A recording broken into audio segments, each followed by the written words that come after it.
At 1:47 p.m., my brother looked at me and whispered, "Dude, check her Instagram." Now, she'd blocked me, but not the venue. I played the story clip. She was in a car, laughing, and sitting next to someone I recognized instantly.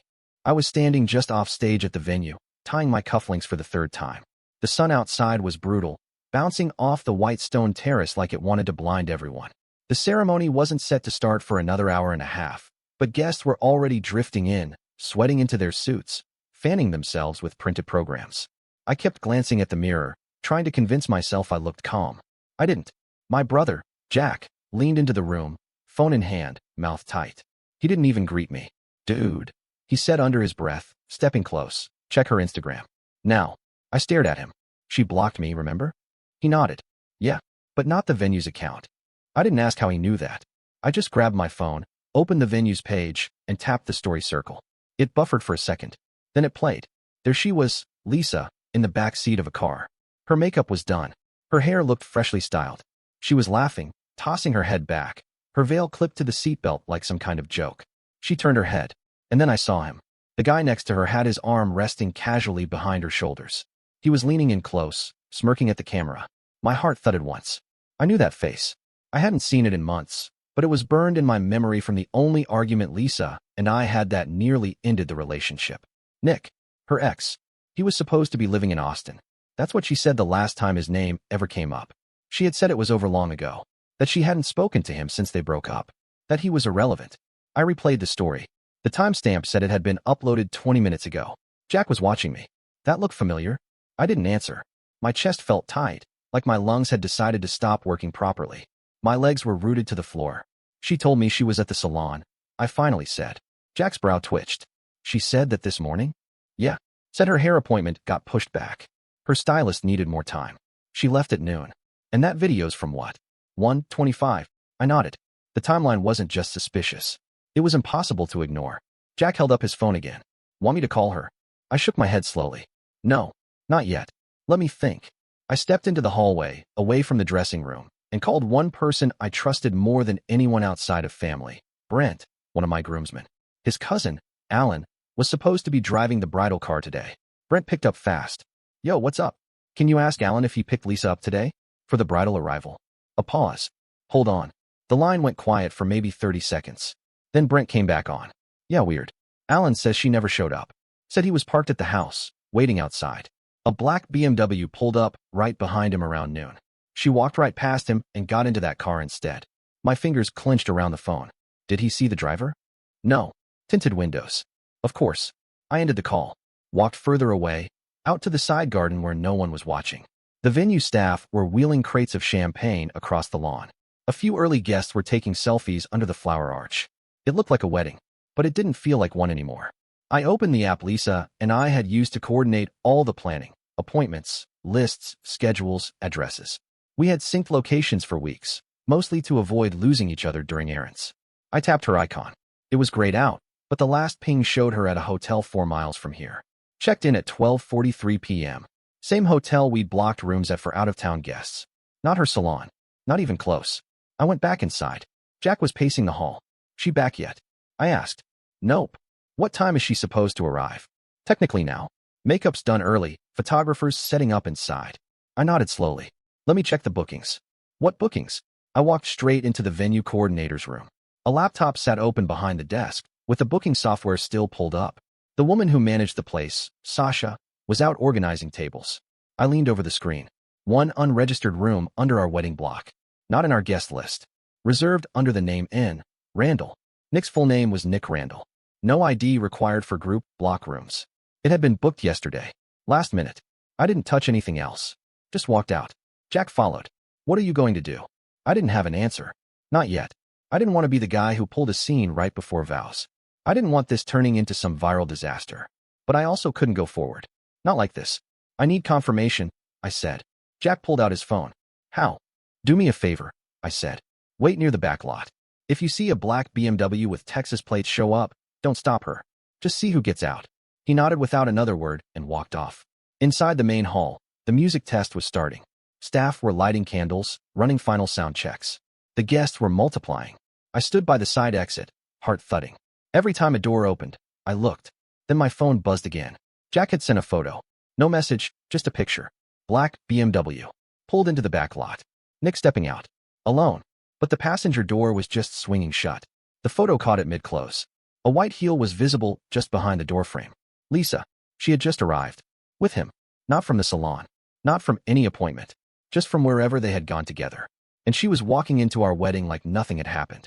The moment I saw that photo, everything around me blurred. I didn't storm out.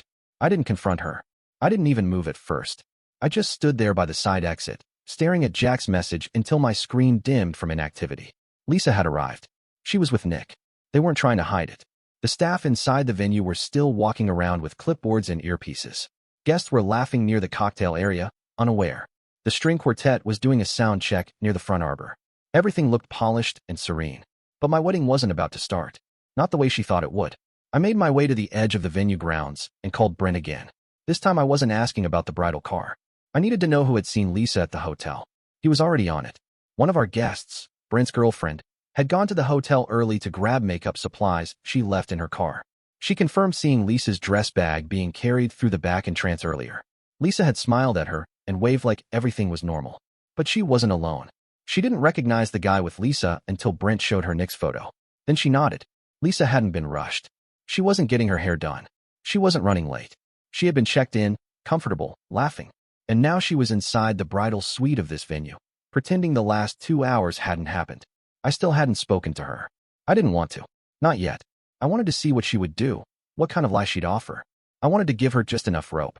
The photographer came looking for me, asking if I was ready for first-look shots. I said we'd wait until after the ceremony. He looked confused but nodded. That bought me more time. I walked toward the venue's admin office again and asked Sasha, the coordinator, for something simple. I needed the backup copy of the guest list. She handed it over. I circled 2 names, Nick Randall and Lisa Porter. I asked her if the front staff could notify me if either checked in or tried to approach the ballroom separately. She hesitated but agreed, sensing something was off. Then I called Jack. He was still in the parking lot. I told him to stay in position, but if Nick tried to leave, he should stall him with any excuse. 10 minutes later, Lisa walked in through the back with 2 of her bridesmaids. Her hair was perfectly styled. She was laughing, smiling like nothing was wrong. One of the staff offered her champagne, and she took it. She even turned to someone and mentioned how excited she was for the pictures. I stayed where I was, in a separate corridor by the vendor entrance. I didn't want to see her yet. I didn't want her to see me calm, because I wasn't. Brent met me in the side hallway and asked what the plan was. I told him I wasn't canceling anything yet. Not the ceremony, not the reception, but I was going to rearrange the order of events. I sent him to speak with Sasha again and quietly inform her that speeches might be moved up. I didn't give a reason. Just told him to make sure the mic was hot and the projector screen was ready. Meanwhile, I opened my phone again and started compiling.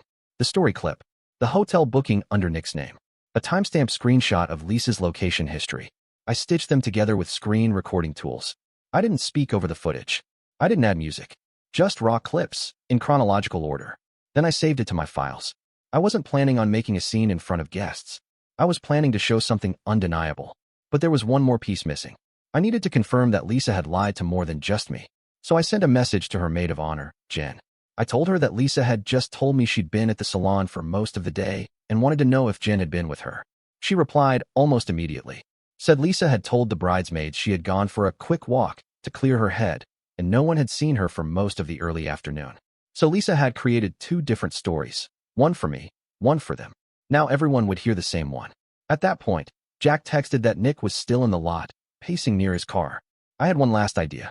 I asked Sasha to delay the ceremony by 20 minutes, citing a makeup smudge issue with Lisa.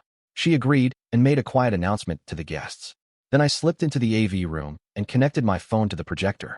I told the staff to cue it for the toast segment and under no circumstance to skip it if it started playing. With everything in place, I walked back toward the main prep hall. Lisa was standing by the mirror, adjusting her earrings. She turned when she saw me. She looked relaxed, maybe even proud. I just asked if we could talk in private before the ceremony. She agreed, still smiling. We stepped into a side room. I asked her how her afternoon had been. She said hectic, full of calls, makeup delays. I didn't call her out. I didn't show her anything. I just looked her in the eye and said she looked beautiful. She softened, told me she loved me, said she couldn't wait to start our life together. She even leaned in to kiss me. I let her. Then I said I'd meet her out by the arbor when it was time. She left with a grin. I stayed behind, and texted Brent one word. Ready. The music began to play. The guests rose. And the screen behind them, set for family slideshow, flickered to life. The moment the screen flickered on, most of the guests assumed it was part of the scheduled slideshow. A few turned, confused, but smiled politely. Lisa's parents were still fussing with flower arrangements. Her bridesmaids were adjusting their dresses. Jack stood in the back corner, arms folded, already watching the screen. The venue staff, as instructed, didn't announce anything. They just let the footage roll. It started with the Instagram story, the one Lisa had been tagged in on the venue's account. No commentary, just a silent reel of her laughing in a car, hair pinned up, makeup flawless, veil draped carelessly. Then came the shot of Nick beside her, just before he turned to the camera with a smirk. The timestamp hovered at the top corner. It had been filmed an hour and 20 minutes before she returned. The image held just long enough for people to murmur. A few heads turned toward the bridal suite. Then the next clip started. It showed a reservation confirmation from the Wedding Block Hotel, under Nick's name. Room 426. Booked the day before the wedding. Check-in time matched the gap when Lisa said she was at her appointment. Some guests gasped audibly. Others pulled out their phones. Still no one said a word. The next frame? Lisa's shared location history, synced through the wedding planner app. Last pinged at the hotel entrance, precisely when the reservation was used. And then, the final image, Lisa and Nick stepping out of the black BMW, captured through Jack's phone. The frame froze on Lisa's heel as she exited the car. That was where the video stopped. No dramatic message. No captions. No explanations. The screen went black. For a few seconds, no one moved. No one spoke. Then the room cracked. Chairs scraped. Guests muttered to each other. Someone near the front turned around in their seat and looked toward Lisa's father, whose face had gone pale. The silence broke fully when Jen, the maid of honor, stood up and stormed out. One of the bridesmaids chased after her. Someone else asked if this was a prank. Lisa didn't show herself immediately, but I knew where she was. I stayed in the back, watching the panic ripple. Jack came up beside me, nodded once. He didn't need to say anything. Then the door to the bridal suite slammed open. Lisa stepped into the hallway, still in her dress, heels clicking sharply against the tile. Her face was flushed. She locked eyes with me across the corridor. Her expression flickered between disbelief and rage. I didn't flinch. She marched toward me, ignoring the guests now turning their attention to her. Without asking, she grabbed my arm and yanked me into the nearest private room, a supply closet we had used earlier to store decorations. As soon as the door shut, her voice dropped. She asked how I found out. She asked if it was Jack. She asked if I had followed her. I didn't answer. She kept pacing, grabbing at her hair, trying to come up with something that resembled an explanation. She said it didn't mean anything. She said she was overwhelmed. She said Nick had just shown up, unannounced. She lied again. To my face. So I asked her one thing. Why she booked a hotel room under his name. That's when she stopped talking. Her mouth hung open, words caught somewhere between panic and shame. Then her tone shifted. She accused me of humiliating her. She said the guests would never forget what I did. I didn't argue. I told her it wasn't about guests. It was about seeing who she really was. And I already had. I opened the door and walked out. Lisa didn't follow immediately. Outside, her family was beginning to panic. Her mother was sitting down, fanning herself furiously. Her father was arguing with the venue staff about what would happen next. I told them there would be no ceremony. That was all I said. Brent gathered the groomsmen and told them to start clearing out the gifts. Jack had already contacted the limo driver and canceled the ride. Everything moved fast. Some guests stayed frozen in place, waiting for someone to say it was all a mistake. But no one did. Lisa eventually stepped outside, still dressed, still shaking. Her father walked up to me, asked what I wanted to say. I told him nothing. He nodded once and turned away. The bridesmaids stood near the floral arch, confused, awkward, whispering. One of them was crying, not for Lisa, but for the collapse of the entire illusion. Meanwhile, Jack walked over to the DJ booth and shut the music off. I stepped onto the platform, microphone in hand. No one asked me to, but I had something short to say. I thanked the guests for coming. Then I apologized to the ones who came in good faith. I told them that some truths are ugly, but hiding them doesn't make them go away. I didn't mention names. I didn't point fingers. I didn't need to. They had already seen it. The screen said everything I couldn't. Lisa was still standing by the corner, her eyes wide, as if she thought I'd changed my mind. But I walked off the stage, left the mic there, told Sasha to cancel everything. No first dance, no toasts, no reception.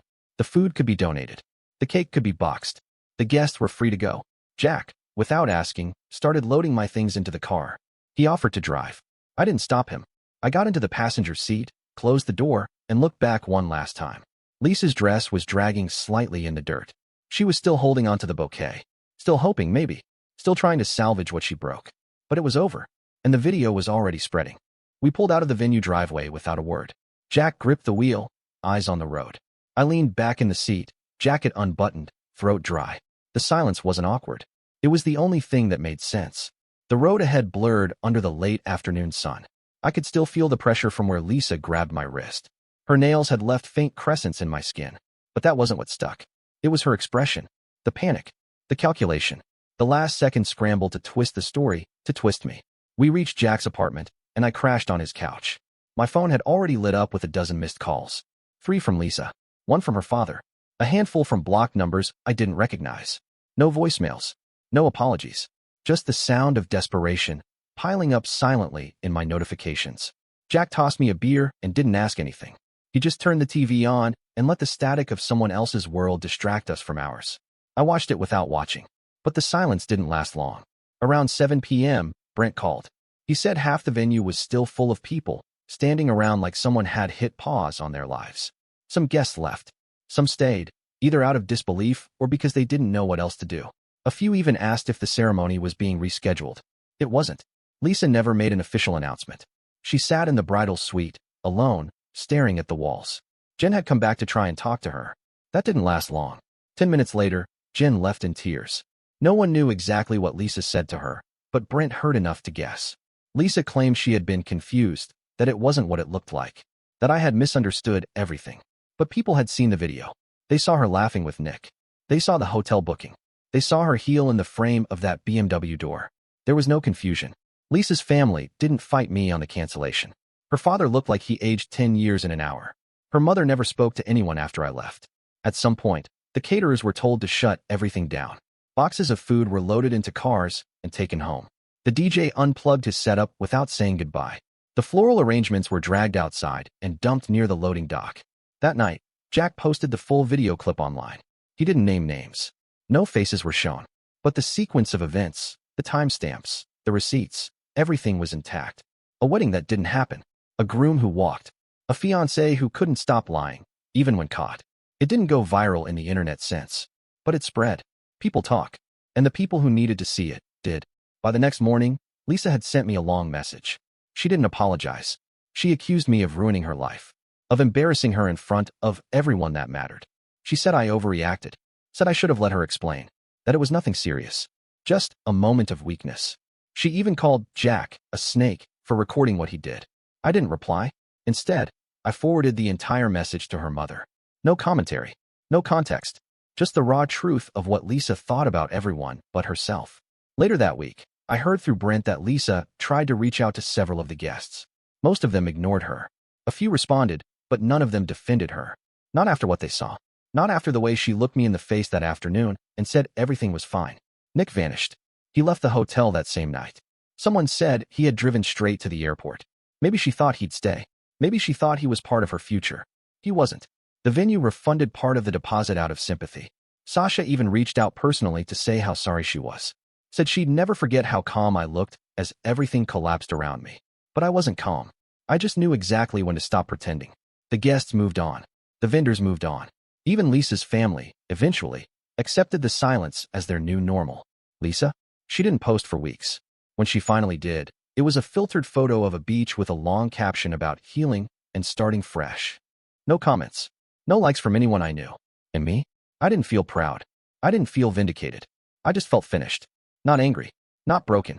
Just done pretending that love could be real if you had to keep checking the shadows. The wedding didn't happen, but the truth did. And I left nothing behind. Not the ring. Not the speech. Not the vows she never meant. Just silence. And the sound of heels, caught on camera, stepping into the wrong car. And that's the story. If you're still here, that means you're one of us. So go ahead, hit that subscribe button. I drop new chaos every single day, and trust me, tomorrow's story, it's even worse than this one.